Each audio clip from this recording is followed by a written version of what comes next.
Merry Christmas and Happy Holidays from Mr. Erbac Gaming.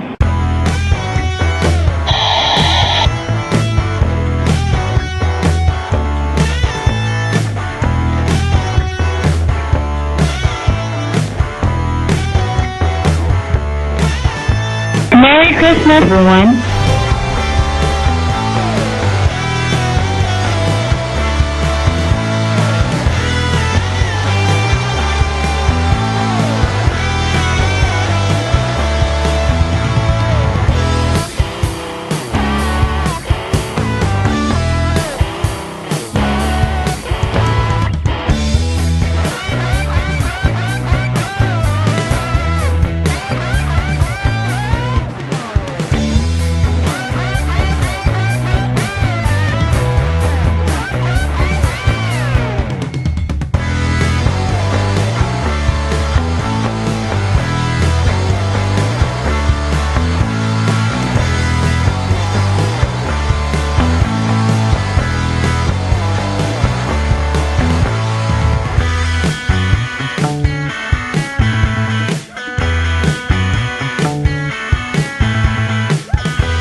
Welcome to Mr. Erbac's Gaming.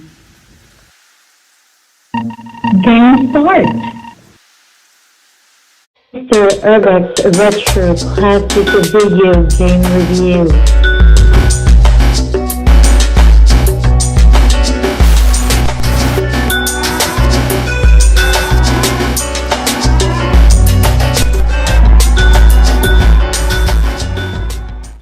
The last two Christmas seasons, I've reviewed a different Batman Returns game.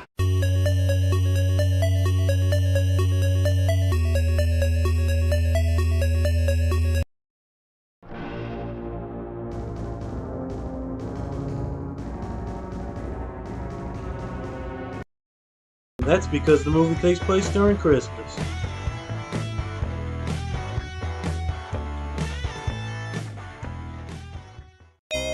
Might as well continue the trend and review a third Batman Returns game.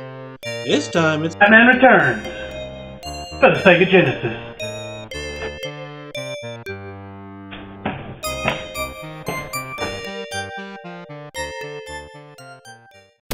The version I'm reviewing came out on Sega Genesis December 29th, 1992. Unlike Maximum Carnage, which was essentially the same game on SNES and Genesis with minor technical differences.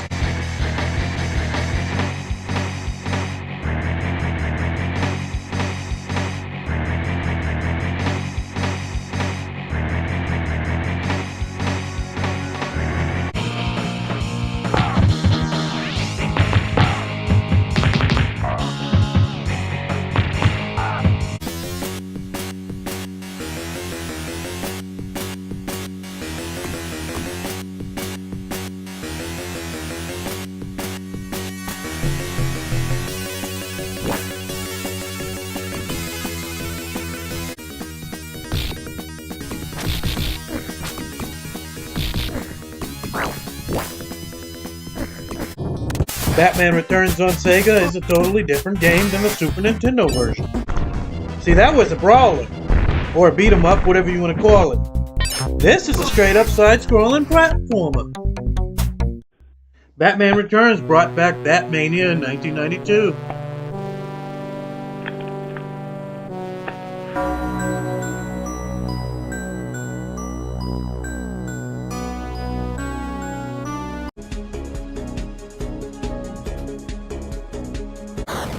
Video games,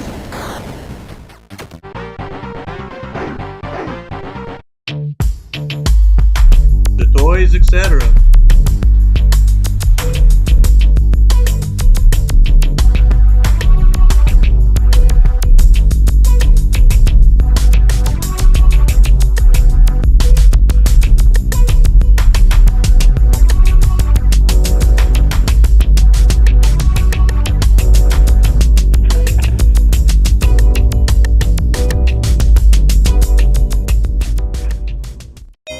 It's bad enough that Batman has to deal with the Penguin, Catwoman, and the Red Triangle Circus Gang, while you're raking up leaves for the winter.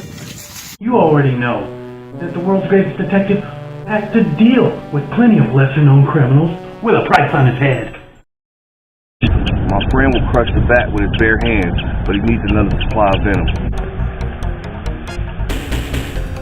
I'll tell you what, man. I just got another supply along with a new pair of gauntlets for you.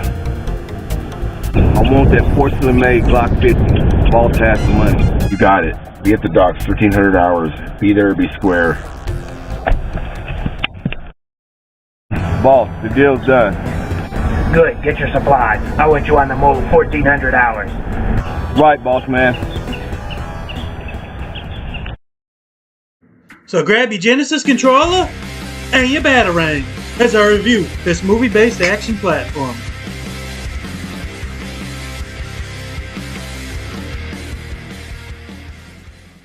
The instruction book lays out the story.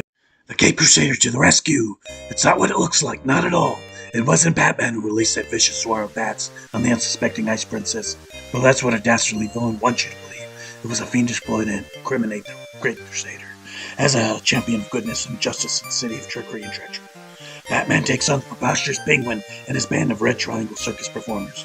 Plus you'll encounter flying gargoyles, acrobatic henchmen, various breeds of pyromaniacs, and way more. And last but certainly not least, you'll tangle with the mistress of felines herself. The curious, spurious, mysterious Catwoman. And she's not exactly a friend of yours, although she doesn't favor the Penguin either. So don't count on anything but trouble from her. And you won't be disappointed. Keep in mind that Catwoman has 9 lives, and you can be sure she'll use every last one. Now we're on the subject of using things. You'll have quite an assortment of gadgets under your Batman belt. You'll have your infamous grappling hook that lets you scale towering heights in the time it will take you to bat an eye. You'll also have your razor sharp, fling it with your wrist Batarang that'll stop just about every enemy you meet, or just use your super seeking Batarang to snuff out everyone on the screen. Blast thugs, clowns, acrobats, flamethrowers, and parachuting penguins out of town with your grappling gun. Stun unsuspected criminals with your smoldering smoke bombs, or unleash a swarm of bats on the penguins' crusty cronies. You start with a limited supply of weapons, but there's more hidden in and around Gotham City. So go ahead, check behind that dark corner, knock out that wall. You'll never know what's hidden there. You are the last hope to the people of Gotham City, and they're counting on you desperately, because if Batman can't clean up Gotham City, nobody can. Excuse me, sir. Have you been reading God's holy word, the Bible? No! Well, may the blessings of God be with you. Why don't you just get out of here? I'm conducting business right now. Jesus loves you. Yeah, whatever. God ain't got nothing to do with this. Go. I understand your previous weapon dealer got his butt out of Gotham City. Yep, he got out of here pretty quick. I'll tell you what, if this strike team fails, we're gonna have to do this ourselves.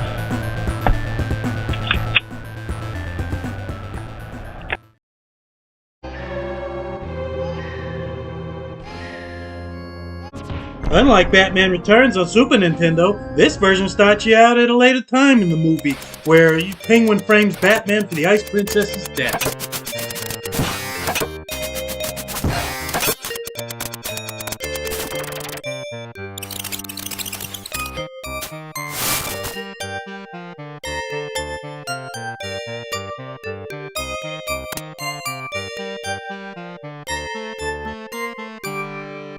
So that scene you just saw with the Ice Princess, that's the closest event you'll see to a cutscene.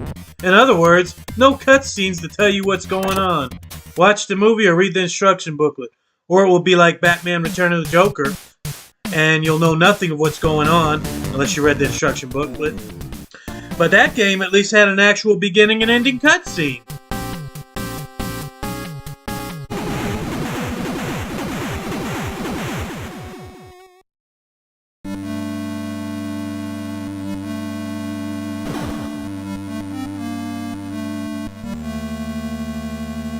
These are the default controls. You can change them to your liking if you want, but I'll be using them in this demonstration. Batman has a basic punch. Press the attack button to kick high. Hold the D button right or left and press the attack button. To kick low, hold the D button down and press the attack button. You want to flap your wings? Hold down the special weapons button while in midair or by pressing the jump button and special weapons button. Speaking of weapons, press stat to get under your utility belt. Face Batman in the direction you want to attack and press the special weapons button. Hold the D button up and press the jump button to release the grappling line with your trusty grappling gun.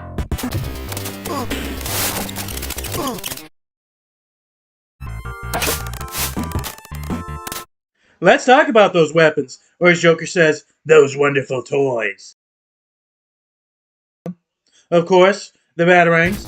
Smoke bombs work as a distraction. Swarm of bats. No marksmanship needed for these. Grappling gun. Super seeking batarang. It can track down any enemy on the screen.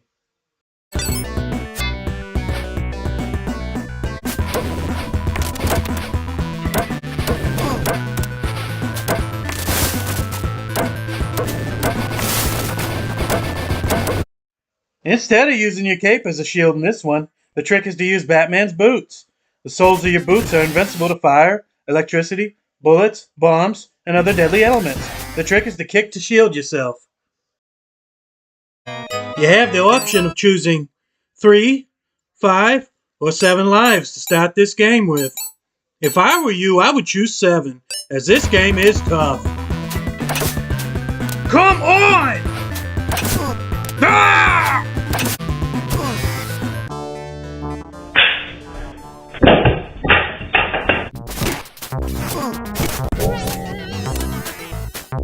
Yeah.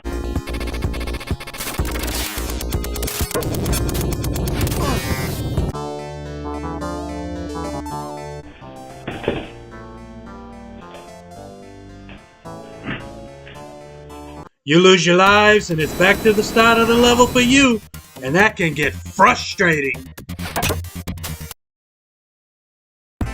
No! Because this game is difficult, you'll want to grab these bad items throughout the game. Regular hats give you 4 units of life energy. Pulsing hats restore your health meter fully. Batman masks gives you an additional life.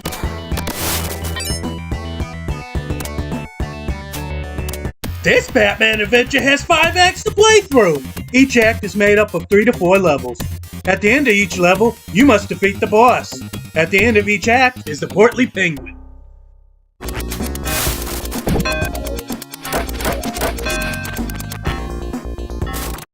Act 1, Gotham City. Act 2, Shrek's Wonderland. Act 3, The Red Triangle Circus. Act 4, Into the Sewers.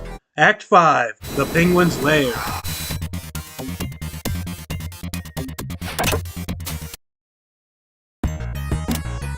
Penguin's Lair is a true exercise in frustration.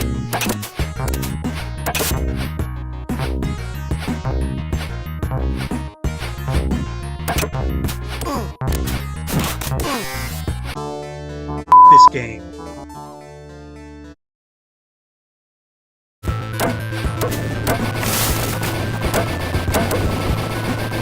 Level bosses net you 20,000 points.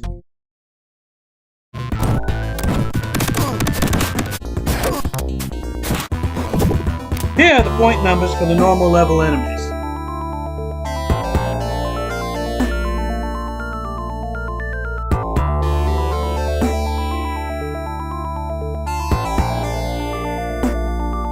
Graphics. Batman's sprite looks good except for it being purple. The NES game had hardware as an excuse, at least. It does nail the dark atmosphere of the movie. The sprites are large, but the game's purple tint is a bit annoying. The graphics are a bit grainy as well. Let's compare the strongman boss between this and the Super Nintendo game. He looks like a badly drawn cartoon compared to the Super Nintendo version. Some of the enemies are poorly drawn as well, but Catwoman and Penguin look close to the movie at least. Not much presentation in this game, either. Sound.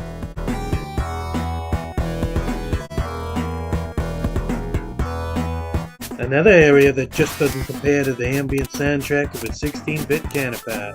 It sounds like a poor imitation of Revenge of Shinobi, which uses the Genesis sound chip much better.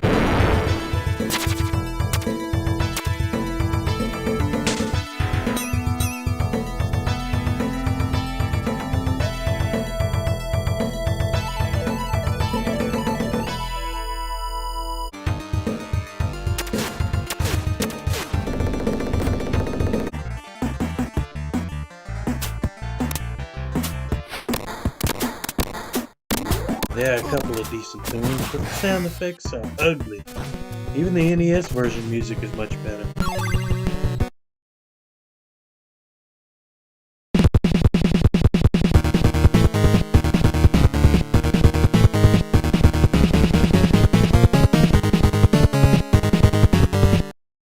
The Sega Master System or Game Gear music seems more epic as well.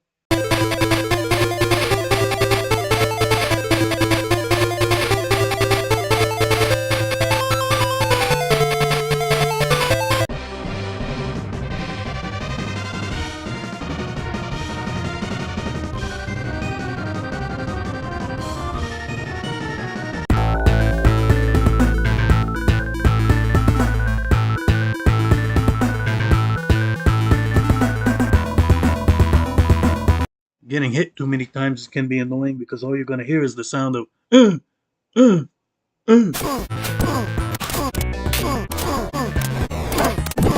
Gameplay. Your punches have little range. Your kicks are better, but aren't consistent either. It's way too easy to take hits before you land them in this game. The grappling hook is a little finicky and can be frustrating to use. The level design can be confusing. The hit detection is not great. The frequent off-screen enemies can be frustrating.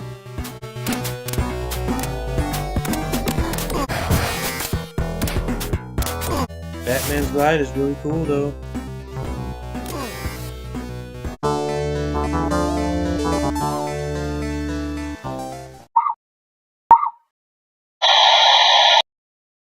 Negative. There's a few sequences, but no real cutscenes with any dialogue. Graphics are inconsistent. Some sprites look good, some are ugly. Same with the stages, including the graininess. Purple tint throughout the game is a bit annoying. Batman has a purple sprite in Batmobile. Huh. Bad hit detection. Bad enemy placement. Levels can be confusing. Grappling hook a little finicky. Frustrating boss battles. Overall feel of the game not that good. Not much impact felt when you defeat an enemy or boss. Relief is what you feel.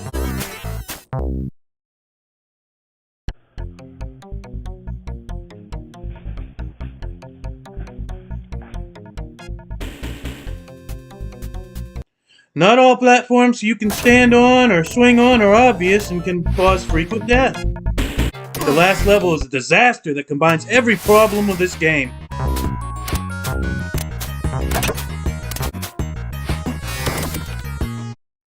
On the last stage, you have to fight the penguin twice, and good luck trying to fight him the first time without your weapons.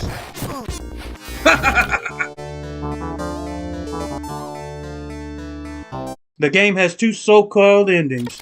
Well, that sounds positive, but they barely qualify as an ending, so they're not worth it to play through this game twice. So I'd say no replay value. Not much variety in the gameplay. Score. Batman Returns is a fun game for some, but not me. There was a lot of effort put into it, but the good ideas were poorly executed. This game needed a lot more polish. Instead, it's one of the more forgettable titles with the license this side of the computer, or Link's versions. It's not the worst platformer, and it's certainly playable with some positives.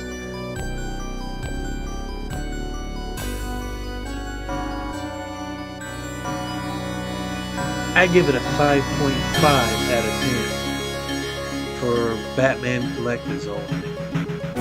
This game sucks. You're better off sticking with the Super NES version.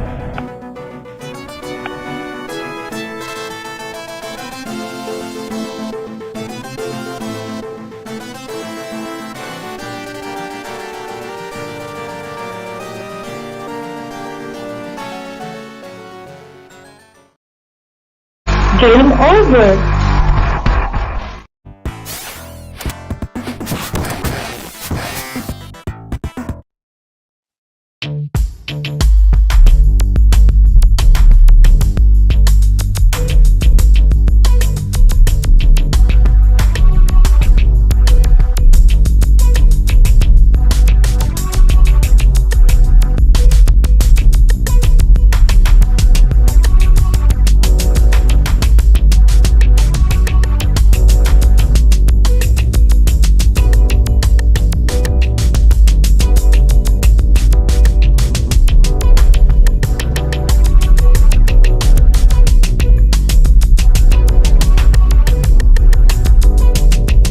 Thank you for watching.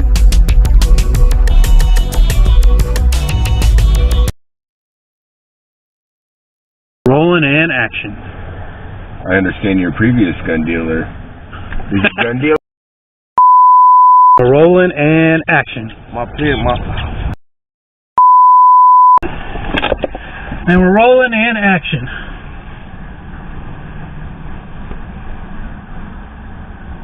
And we're rolling and action.